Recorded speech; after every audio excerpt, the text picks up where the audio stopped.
हो सर। अहिले चाहिँ किन बोकेर हिँड्नु भएको? अहिले त उहाँ बालन शाहको श्रीमतीलाई दिन खोज्नु भएको हामीले उपहार दिन खोजेको। हामी बाल्छौँ, उहाँलाई पनि बाल्नु पर्यो। केपी ओलीले तपाईँहरूलाई भन्नुभएको थियो तपाईँहरू फेरि उपहार दिँदै हुनुहुन्छ। केपी ओलीले हामीलाई किन भन्छ?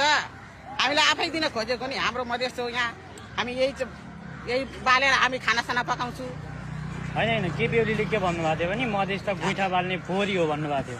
यो गोइठा फोहोरी होइन, यो गोबर जहाँ पनि काम लाग्छ, पूजामा पनि काम लाग्छ, मरे झरेकोमा पनि काम लाग्छ। होइन केपी ओलीले त भन्नुभएको थियो नि फोहोर हो यो भनेर।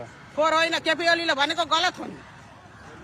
त्यही भएर उपहार दिँदै हुनुहुन्छ। उपहार दिन्छु।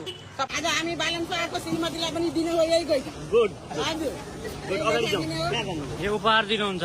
उपहार दिन्छु आज हामी बालन शाहको श्रीमतीलाई उपहार दिने। जय घन्टी, जय बालन शाह भाइ की जय।